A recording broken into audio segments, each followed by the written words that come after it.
الحمد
فیہا یفرق کل امر حکیم، اس رات میں ہر حکمت والا کام جو ہے وہ تقسیم ہو جاتا ہے۔ حروف مقطعات اس کا ترجمہ اللہ اور اس کا رسول جانتا ہے، اللہ جانے اور اس کا رسول جانے، یعنی میں تو درکنار جبریل کو بھی پتا ہے۔ جس سورت کو حروف مقطعات سے شروع کیا جائے آپ یوں سمجھیں اس سورت میں بڑے بڑے خزانے ہیں۔ حروف مقطعات ان خزانوں کی کنجی ہے۔ حروف مقطعات کا معنی کیا ہے؟ خدا جانے یا پھر مصطفیٰ جانے۔ یہ محبوب اور محب کے درمیان راز و نیاز کی باتیں ہیں۔ اللہ اپنے محبوب سے راز و نیاز کی باتیں کرتا ہے تو بعض ایسے خناس پیدا ہوتے ہیں، وہ کہتے ہیں جسے عربی سمجھ میں نہیں آتی وہ قرآن کا ترجمہ پڑھو، اردو میں پڑھو، پنجابی میں پڑھو، اپنی زبان میں پڑھو۔ اس قسم کی باتیں کرنے والے یہ سب فرقہ واریت اور لیکن اللہ کریم جل وعلا قرآن مجید فرقان حمید، قرآن ایسی رحمتوں والی کتاب ہے، میں نہ آئے یا نہ آئے نیکیوں سے محروم نہیں رہ سکتا۔ دنیا کی بڑی بڑی قیمتی کتابوں کا ترجمہ نہ آتا ہو، سمجھ نہ آتی ہو، اسے ردی کے ٹوکری میں پھینک دیا جاتا ہے، لیکن قرآن اور اسلام کی حقانیت اور صداقت کی دلیل، قرآن پاک کائنات میں واحد کتاب ہے جس کا ترجمہ نہیں آتا پھر بھی پڑھی جاتی ہے۔ یہ قرآن کا خراب خلاصہ ہے۔ قاری صاحب تلاوت کر رہے ہیں، سننے والے جھوم رہے ہیں، جسے ترجمہ آتا ہے وہ بھی جھوم رہا ہے، جسے نہیں آتا وہ بھی جھوم رہا ہے۔ اللہ نے مختلف مقامات پر قرآن کا ذکر فرمایا۔ خالق کائنات نے فرمایا اِنَّا أَنزَلْنَاهُ قُرْآنًا عَرَبِيًّا، ہم نے اس کی طرف نازل فرمایا۔ قرآن عربی زبان ہے، قرآن کی زبان کا ذکر ہے۔ اللہ نے قرآن کو عربی زبان میں نازل فرمایا۔ حدیث پاک ہے، میرے کریم لجپال نبی صلی اللہ علیہ وسلم ارشاد فرماتے ہیں میری زبان عربی ہے، جنت کی زبان بھی عربی ہے۔ حضور فرماتے ہیں جنت میں اور کوئی زبان نہیں ہوگی، صرف عربی ساری زبانوں کا خالق خدا ہے، رب نے بنائی ہے، لیکن آج کروڑوں زبانوں میں سب سے زیادہ محبوب زبان عربی ہے، جسے ساری خدائی میں حضور محبوب ہے، اسی طرح ساری زبانوں میں حضور کی زبان محبوب ہے۔ اللہ نے نا اپنے یار کو زبان کو عطا کی جو ساری زبانوں میں محبوب زبان ہے۔ رب تعالیٰ ساری زبانوں کا خالق و مالک ہے، وہ جس زبان میں چاہتا قرآن نازل کر دیتا، لیکن رب فرماتا ہے میرا محبوب ساری خدائی میں افضل ہے، میرا محبوب ساری خدائی میں افضل ہے، قرآن ساری کتابوں میں افضل ہے، قرآن کی زبان بھی وہی ہوگی جو میرے یار کی زبان ہوگی۔ یہاں ایک بات یاد رکھو، یہ مت سمجھنا کہ حضور کو صرف عربی آتی ہے، حضور کو زبانیں تو ساری کائنات کی زبانیں آتی ہیں، لیکن حضور کو اپنی زبان عربی، تو جس سے حضور سے محبت ہوگی حضور کی زبان سے بھی محبت ہوگی، حضور سے محبت ہوگی تو حضور کے شہر سے بھی محبت ہوگی۔ حضور فرماتے ہیں عرب کو گالی مت دو، عرب کو برا مت دو، اس لیے کہ میں عرب والوں میں سے معلوم ہوا میرے نبی کی نسبت کی وجہ سے سب عرب کا ہمیں احترام کرنا پڑتا ہے۔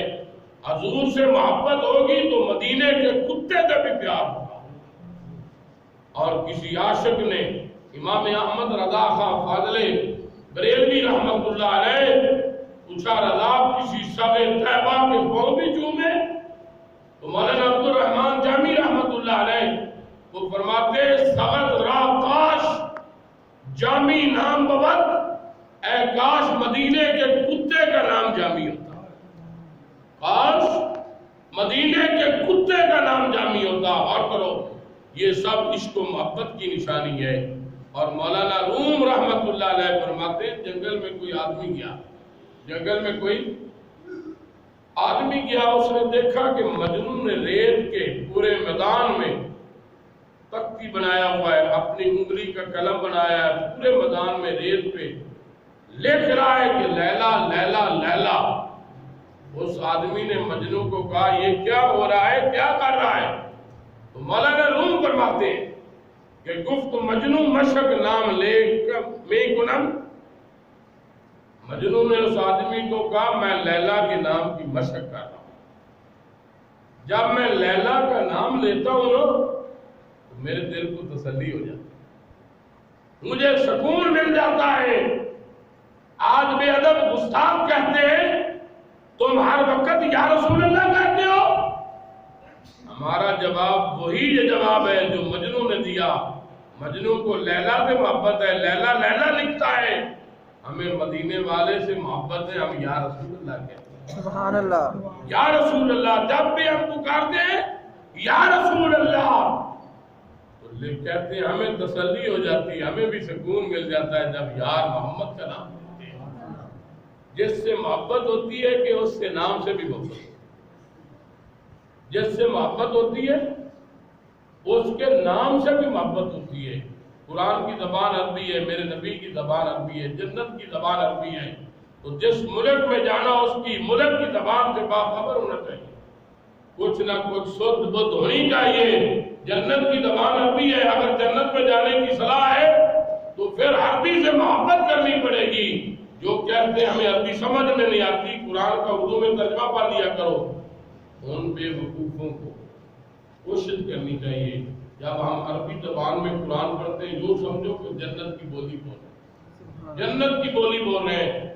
مہربانی کر کے قرآن کی رحمت سے فائدہ اٹھاؤ۔ قرآن کا کنیکشن جو ہے جنتوں کے دروازوں کے ساتھ ہے، ادھر تم قرآن کھولتے ہو ادھر اللہ جنت کے دروازے کھولتے ہو۔ دوستو حضور کا ایک صحابی نا قرآن پڑھ رہا، اس کے گھوڑے نے نا ہنکنا شروع کر دیا، قریب بچہ چارپائی میں لیٹا ہوا ہے، اسے اپنے بچے کا خطرہ پیدا ہوا، وہ تلاوت بند کر کے باہر آیا تو گھوڑا جو تھا نا وہ سکون کے ساتھ کھڑا ہو گیا، اس نے پھر جا کر پڑھنا شروع کیا، گھوڑے نے پھر ہلنا شروع کر دیا، وہ تلاوت بند کر کے پھر باہر آیا، گھوڑا پھر آرام سے کھڑا ہو گیا، اس نے پھر جا کر تلاوت شروع کی، تیسری مرتبہ اسی طرح کیا، وہ صحابی تلاوت بند کر کے باہر آیا، گھوڑا ٹھہر گیا، رک گیا، وہ صحابی کی اچانک نظر اوپر اٹھی، دیکھا سفید بادل ہے جو آسمانوں کی طرف واپس جا رہا ہے۔ صبح ہی تو وہ صحابی میرے آقا علیہ الصلوۃ والسلام کی بارگاہ میں پہنچا، عرض کی یا رسول اللہ آج یہ واقعہ ہوا ہے۔ حضور نے فرمایا میرے غلام اگر تم صبح تک قرآن پڑھتے رہتے مدینے والے اپنی نظروں سے فرشتوں کو دیکھ لیتے۔ اندازہ کرو یار، جس جگہ قرآن پڑھا جاتا ہے وہاں فرشتے نظر ہوتے ہیں۔ قرآن ضرور پڑھنا چاہو، اگر کوئی مسلمان بڑھاپے میں پہنچ گیا ہے قرآن نہیں پڑھ سکا وہ بھی کوشش کرے، قرآن کو اس ارادے سے کھولے کہ میں قرآن پڑھوں گا۔ اگر ایک منٹ کے بعد اسے موت بھی آ گئی نا تو کل قیامت کو قرآن پڑھنے والوں کی صف میں اللہ اسے انما الاعمال بالنیات، اعمال کا دار و مدار نیتوں پر ہے۔ ہر مسلمان ایک مرتبہ روز قرآن ضرور پڑھے، زیادہ نہیں پڑھ سکتا نا تو کم از کم ایک آیت ہی پڑھے، رات کو سونے سے پہلے آیت الکرسی پڑھ کر سو جائے، انشاءاللہ قدرت کی طرف سے تمہارا حفاظتی انتظام ہے۔ حدیث پاک میں ہے رمضان شریف کا میں صدقہ فطرانہ اکٹھا ہوا. حضور نے نا حضرت ابو ہریرہ کو کہا پارا تم نے دینا. حضرت ابو ہریرہ حضور کے حکم کے مطابق ڈیوٹی پہ کھڑے ہو گئے، بیت المال کا پارا دے رہے ہیں. جب آدھی رات کا وقت ہوا اندر سے نا آواز آئی. آپ نے نا دروازہ کھولا، چور اندر پہنچا ہوا ہے، وہ اپنی جھولی کھانے پینے کی چیزوں سے بھر رہا ہے.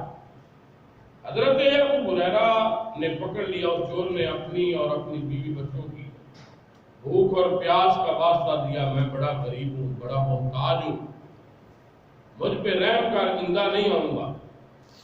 حضرت ابو ہریرہ نے نا رحمت للعالمین کا غلام تھا، آپ نے چور کو چھوڑ دیا، وہ چلا گیا.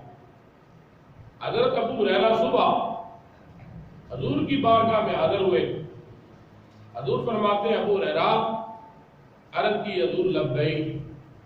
فرمایا رات والے چور کے ساتھ تم نے کیا کیا؟ حضرت ابو ہریرہ حیران ہو کر یہ واقعہ میرے ساتھ پیش آیا ہے. پوچھ حضور نے عرض کی یا رسول اللہ اس نے بچوں کی بھوک کا واسطہ دیا، میں نے اسے چھوڑ دیا، وہ کہہ گیا آئندہ نہیں آؤں گا. حضور فرماتے ہیں ابو ہریرہ وہ چور آج پھر آئے گا. حضرت ابو ہریرہ فرماتے ہیں مجھے یقین ہو گیا کیونکہ میرے نبی کے زبان سے نکلا، وہ ضرور آئے گا. اس لیے حضور نے فرمایا صحابہ کو یقین تھا کہ حضور کو علم غیب ہے. جو عقیدہ صحابہ کا تھا وہی عقیدہ ہمارا اہل سنت جماعت کا ہے. حضرت ابو ہریرہ فرماتے ہیں میں نے بڑا خبردار ہو کر پہرا دینا شروع کر دیا. واقعہ جب رات آدھی رات ہوئی نا تو پھر چور آیا. چوروں کا وقت رات کو ہے، چوروں کا وقت رات کو ہے، لیکن پاکستانی چور جو ہے نا آج نامراد بڑے ظالم اور عجیب قسم کے چور ہیں. یہ دن کے 10 بجے بھی بعد نہیں آتے، ہتھیار لے کر آتے ہیں اور لوٹ کر چلے جاتے ہیں. حضرت ابو ہریرہ فرماتے ہیں وہ چور آدھی رات کو نا پھر آ گیا، اور ایسا چور ہے نہ دروازے سے آتا ہے نہ کھڑکی سے آتا ہے، پتہ نہیں اوپر سے آتا ہے یا نیچے سے آتا ہے. حضرت ابو ہریرہ نے دروازہ کھولا، پکڑ لیا، فرمایا آج تجھے نہیں چھوڑوں گا. اس نے پھر رونا شروع کر دیا، میرے بچے بھوکے ہیں، پیاس کی وجہ سے تڑپ رہے ہیں، مر جائیں گے، یہ ہو جائے گا وہ ہو جائے گا. حضرت ابو ہریرہ کو رحم آ گیا، آپ نے پھر اسے چھوڑ دیا، فرمایا چلا جا پھر نہ آنا. وہ چلا گیا. حضرت ابو ہریرہ صبح حضور کی بارگاہ میں پہنچے. حضور فرماتے ہیں ابو ہریرہ رات والے چور کے ساتھ ہم نے کیا؟ عرض کی یا رسول اللہ حضور آج اس نے پھر بیوی بچوں کا واسطہ دیا، مجھے رحم آ گیا، مجھے درد آ گیا، میں نے چھوڑ دیا. حضور فرماتے ہیں وہ آج پھر آئے گا. حضرت ابو ہریرہ فرماتے ہیں مجھے پھر یقین ہو گیا کہ وہ پھر آئے گا، اس لیے کہ میرے نبی نے فرمایا ہے کیونکہ تیرے منہ گلے نکلے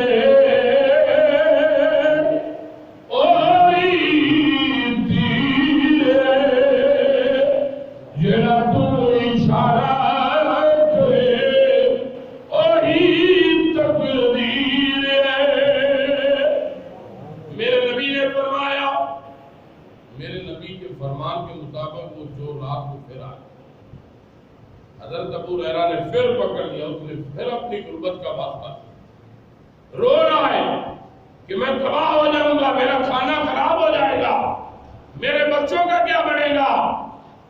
حضرت ابو ہریرہ فرماتے ہیں 1 دن 2 دن آج تیسرا دن ہے، آج 3 دن ہو گئے تو بعد نہیں آیا، آج تجھے نہیں چھوڑوں گا، میں آج تمہیں حضور کی بارگاہ میں ضرور لے جاؤں گا. جب اس چور نے حضور کا نام سنا تو کام گیا، لڑک گیا. اس نے دیکھا کہ آپ ریا ہونے کی کوئی ضرورت نہیں، کوئی نہیں۔ اس نے ایک طریقہ نکالا۔ حضرت ابو ہریرہ نے کہا جا جہاں آیات الکرسی پڑھی جائے وہاں چور نہیں آتے۔ جس جگہ پر آیات الکرسی پڑھی جائے وہاں چور نہیں آتا، شیطان حملہ آور نہیں ہوتا۔ حضرت ابو ہریرہ نے اس چور کی شکل دیکھ کر حیران ہو گئے کہ چور ہمیں وظیفہ بتا رہا ہے۔ معلوم ہوتا ہے کبھی کبھی وظیفے بتانے والے چور بھی ہوتے ہیں جن کا عقیدہ داتا صاحب جانا شرک ہے۔ جو بھی داتا صاحب جائے، غوث اعظم کے دربار پہ جائے، ولیوں کی جان میں بیعتیاں کرتے، خواہ ہزار اپنے آپ کو نقش بندی کرائے، چاہے کتنا بڑا وظیفہ بتائے، یہ سب چور ہیں، یہ سب دین کے ڈاکو ہیں۔ یہی صرف اپنی جیبیں بھرنے کے لیے، گھروں کو لوٹنے کے لیے وظیفے بتا۔ لیکن دوستو، ابو ہریرہ فرماتے ہیں جب اس چور نے تو مجھے وظیفہ بتایا، مجھے بڑا لطف آیا۔ میں نے کہا تجھے چھوڑ دیتا ہوں لیکن اب نہ آنا۔ وہ چور جاتے دفعہ کہہ گیا میں آ ہی نہیں سکتا، میں آ ہی نہیں سکتا، میں نے تو تجھے اپنا آپ علاج بتا دیا ہے۔ حضرت ابو ہریرہ حضور کی بارگاہ پہ اٹھے، حضور نے پوچھا، ابو ہریرہ نے سارا واقعہ، حضور نے فرمایا جانتے ہو وہ کون تھا؟ حضور نے فرمایا اے ابو ہریرہ جانتے ہو وہ کون تھا؟ عرض کی اللہ جانے اور اس کا رسول جانے۔ فرمایا ذاق الشیطان، یہ شیطان تھا، جھوٹا تھا، لیکن آج بات سچی کر گئی۔ اس بے ایمان کو پتہ ہے آیات الکرسی کی شان کیا ہے۔ آیات الکرسی پڑھی جائے تو چور، ڈاکو اور شیطان کے خطرے ختم ہو جاتے ہیں۔ حضور نے اس کی تصدیق فرمائی۔ میری درخواست ہے وظیفہ بنا لو، روزانہ قرآن کی تلاوت کرو اور رات کو سونے سے پہلے آیات الکرسی پڑھ کر، چاروں کل پڑھ کر اپنے گھر کے چاروں کونوں پر پھونک مارو، اپنے جسم پہ پھونک مارو، اپنے بچوں پہ دم کرو، انشاءاللہ اللہ کی رحمت تمہاری حفاظت فرما دے۔ قرآن ایسی روشن کتاب ہے، اتنی جامعہ کتاب ہے کہ باقی کتابیں نازل ہوتی رہیں، کتاب کی ضرورت باقی رہی، لیکن قرآن اس شان سے نازل ہوا۔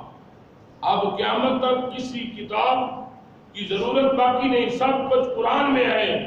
ازل سے ابد تک جو کچھ ہوا، جو کچھ ہو رہا ہے اور جو کچھ ہونا ہے، سارا قرآن میں موجود ہے۔ اور حقوق اللہ، حقوق العباد، نیکیوں کی جزا، برائیوں کی سزا، زندگی کی ساری ضروریات قرآن میں موجود ہے۔ اور حضور فرماتے ہیں تم میں سے سب سے اچھا وہ ہے جو قرآن پڑھتا ہے اور پڑھاتا ہے۔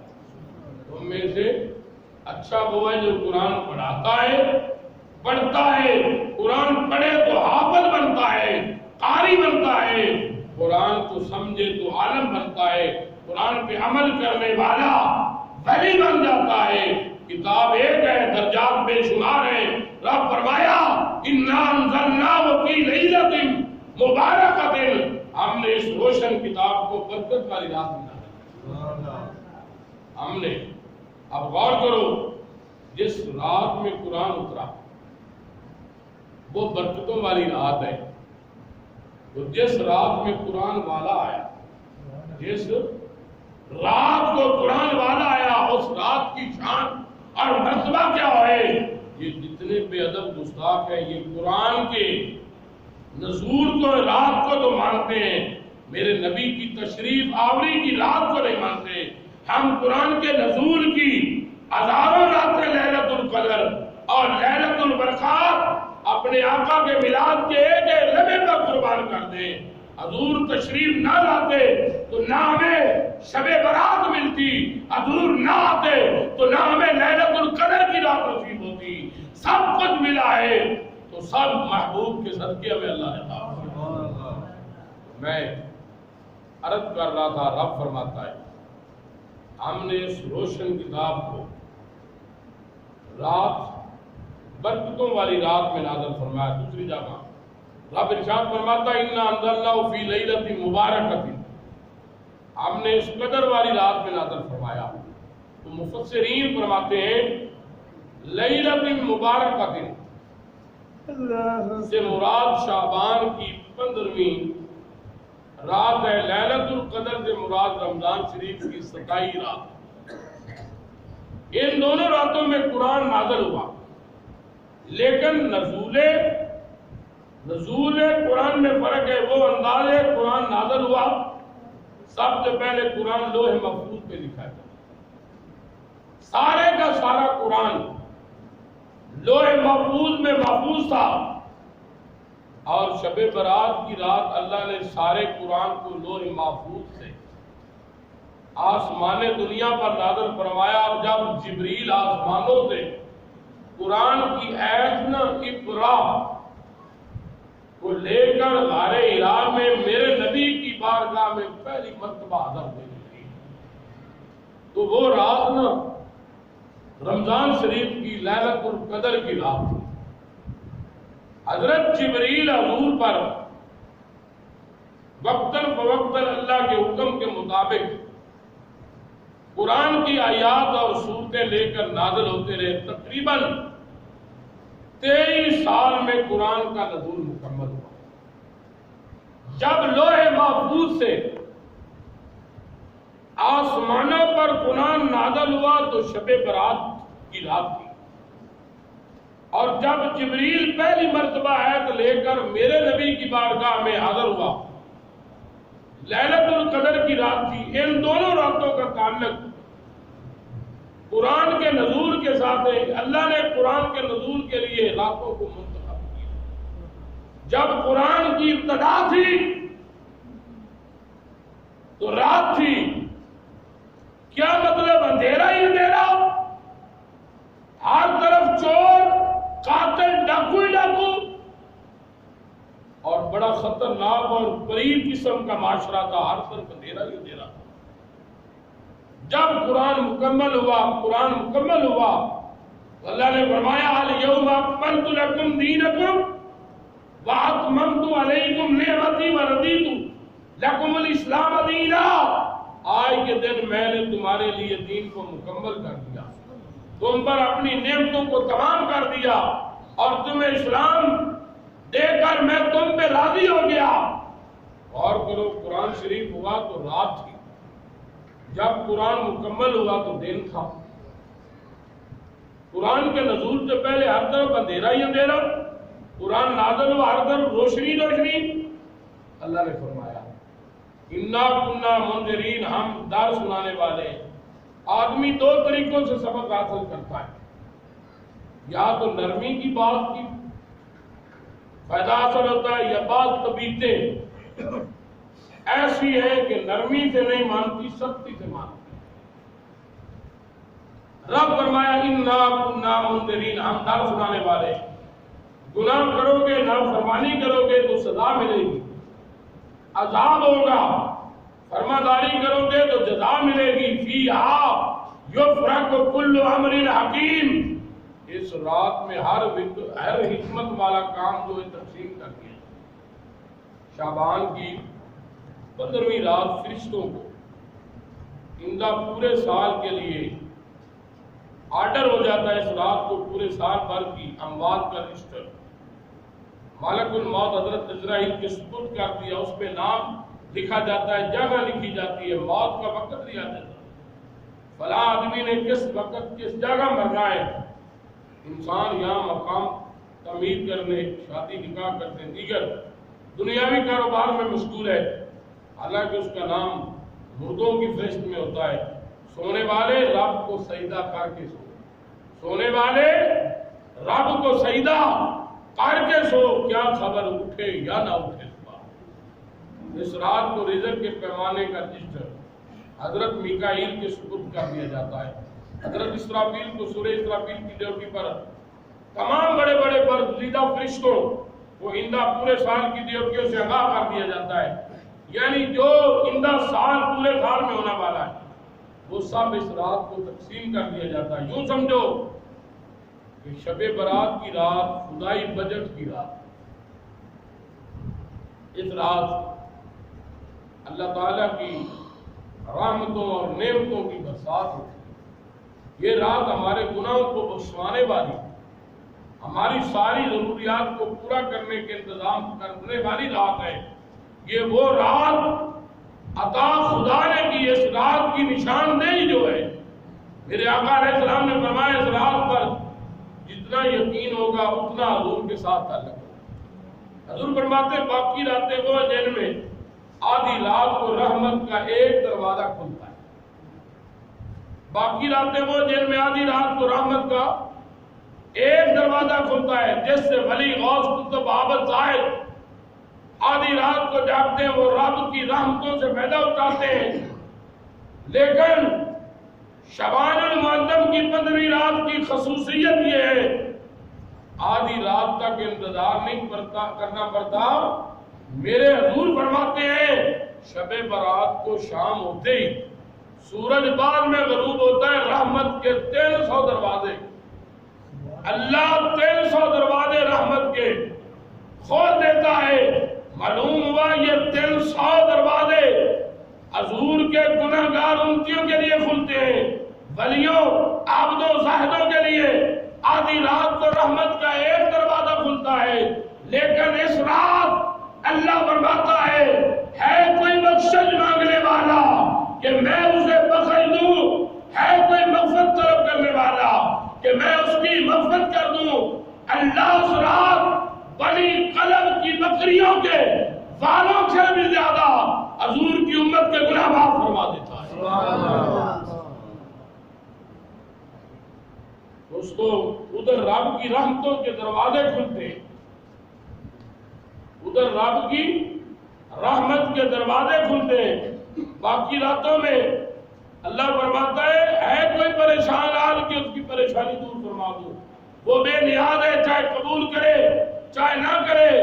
لیکن شعبان کی 15ویں رات کو دعا قبول کرنے والا خود رب کہتا ہے کوئی بخشش مانگنے والا، ادھر رب کی رحمتوں کے دروازے کھلتے ہیں، ادھر کوئی فلمیں دیکھ رہا ہے، ادھر رب کی رحمت کے دروازے کھلے ہوتے ہیں، ادھر ہمارا حال ہے ہم فلمیں دیکھ رہے ہوتے ہیں، کوئی گانے سن رہا ہے، کوئی آتش بازی چلا رہا ہے، ہم تو مائل بکرم کوئی سائل ہی نہیں، راہ دکھلائیں کسے راہ وہ منزل نہیں۔ دوستو آتش بازی چلانا ویسے ہی نمرودیوں کا کام، آتش بازی چلانا یہ نمرودیوں کا کام ہے، اسلام کے دشمنوں کا کام ہے۔ دوسرے لفظوں میں کہتا ہوں یہ جہنمیوں کا کام ہے، اور اس مقبول رات میں آتش بازی چلانا نہایت بدنصیبی ہے۔ خدائی رات ہو اور انجمن کو آگ لگے، الہی رسم رواج وطن کو آگ لگے۔ اللہ نے فرمایا قوا انفسکم واہلیکم نارا، اپنے آپ کو بھی بچاؤ، اپنے گھر والوں کو بچاؤ دوزخ کی آگ سے۔ قرآن کہتا ہے، حضور فرماتے ہیں کہ اتقوا النار ولو کان بشق التمر، آگ سے بچو اگر کھجور کے دھاگے کے برابر ہی کیوں نہ۔ خدا نے بھی روکا، مصطفیٰ نے بھی روکا، خبردار آگ سے مت کھیلو۔ اور حدیث پاک میں موجود ہے پل صراط جو بال سے بھی زیادہ باریک ہے، تلوار سے بھی زیادہ تیز ہے، ہر ایک کو اوپر سے گزرنا پڑے گا۔ میرے نبی فرماتے ہیں کل قیامت کو جب میرا مومن امتی پل صراط سے گزرنے لگے گا تو نیچے دوزخ کی آگ بھڑک رہی ہوگی، وہ دوزخ کی آگ نا بھڑک رہی ہوگی اور دوزخ کی آگ پکار اٹھے گی، امام الانبیاء کے امتی جلدی گزر جا، اگر تو ٹہل ٹہل کر گزرا تو کہیں ایسا نہ ہو تیرے ایمان کا نور مجھ کو بجھا کے نہ رکھ۔ اندازہ کرو تمہارے نور ایمان میں اتنی طاقت اور قوت ہے کہ دوزخ کی آگ بھی تم سے ڈرتی ہے، اور تم آج شیطان کے اشاروں پر چل کر آگ سے کھیل رہے ہو. آتش بازی چلانا ویسے ہی بہت بڑا جرم ہے اور بہت بڑا گناہ ہے. اس مقدس رات میں آتش بازی چلانا اپنے لیے دوزخ کے دروازے کھولنے کے برابر ہے.